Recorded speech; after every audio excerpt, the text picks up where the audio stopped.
I've been through Judge Carroll's entire career. There's not a single thing we can use as leverage to get him to overturn Michael's sentence. Yes, there is. I just found it.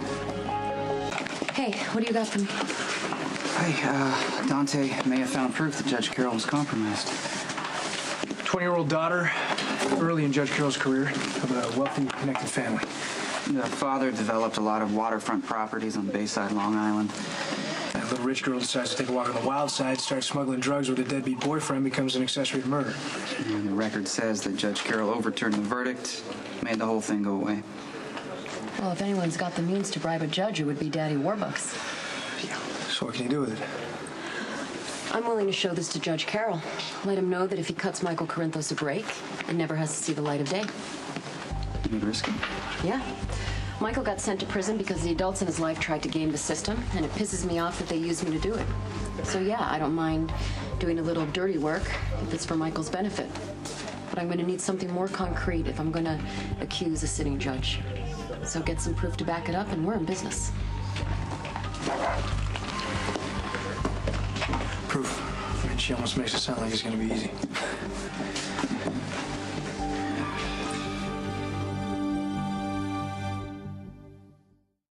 Who was that? It's a former prosecutor on Long Island.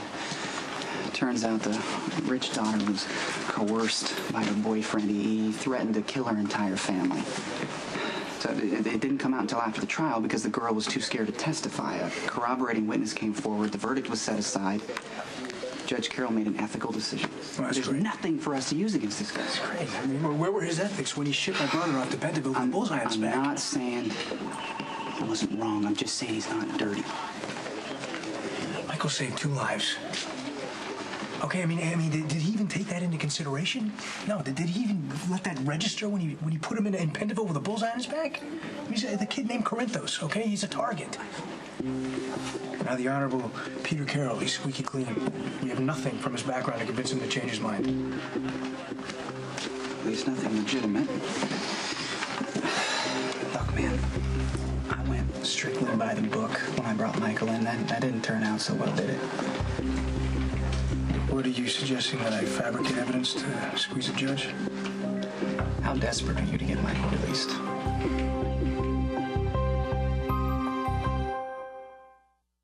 You know, Mac asked me to escort Michael to Pentonville. I'm sure it helped him to have a friendly face around.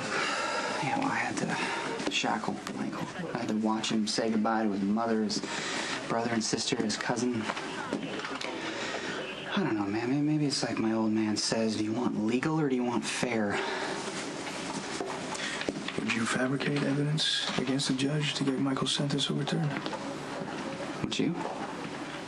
If it was the only key to Michael's release? Look, I know this isn't fair, but I'm not going to frame an innocent man, even if it is to save Michael. That makes us no better than Sonny. Then what's left? I don't know. Someone I gotta go see. JC's. Yeah.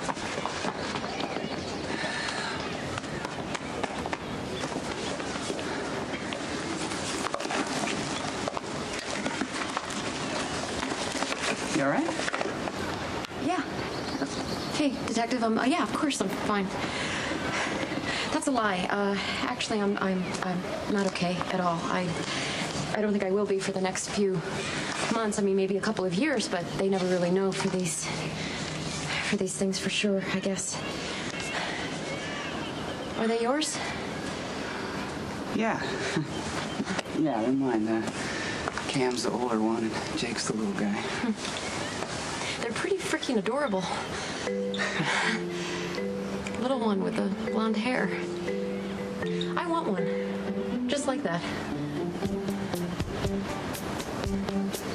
I love the law, and I love to win, and I love being smart.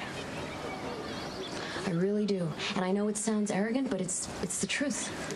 Do you know what my IQ is? No, why would you? And I'm not even going to tell you because a lot of people get intimidated. Well, I don't know if I'd be intimidated. I appreciate intelligence. You know, I'm a really competitive person, and it's fun. You know, I get this rush when you're standing in a courtroom and you've made a point, and a really brilliant woman like Diane Miller gets a look on her face like she's gonna throw up because she knows I just scored big time. And then you just go home and pour a glass of wine and you start to think, what about the babies? What about the babies? I love them. I always have. I see a baby, a toddler like your little boy, and Jake? And I'm done for. You know, 6 is an amazing age, too. And I really should have one, you know, my whole life. At least I should have one baby because I'm really good with them. I was the best babysitter in my building when I was a kid. Really? I could put a baby to sleep faster than anyone. And I would just rock them and sing to them, you know, take me out to the ball game. I know it sounds stupid, but I was good, and it worked. No, I'll have to remember that. And then my mom, you know, she'll call me and she'll ask me if I Cam, take it easy. I plan to have kids, and Cam! will I do that? And Sorry. it's okay. And what would happen is there just never seems to be the right guy or the right time, and my mom stopped asking. So, and now Dr. Lee says my biological clock is ticking, and can you hear it? Oddly enough, yeah, I think I can. Yeah, God, it's really loud. Yeah, I can hear it, too. But you know what? You try to find a guy who will commit, let alone who wants children. I mean, how many fathers are out here actually playing with their kids? I mean, did you really want kids? Yeah, yes, I did. I mean, it's complicated, but... No, I know it. I know. But do you really like being with them? I mean, it's not like a obligation because they want to give their mom time to get a manicure or, you know, a nap or something. Because most men think raising babies is a dream. And they think it's an obligation. And they think that they have something better to do. I mean, being a father is just more important to me than anything. See, I've got this theory.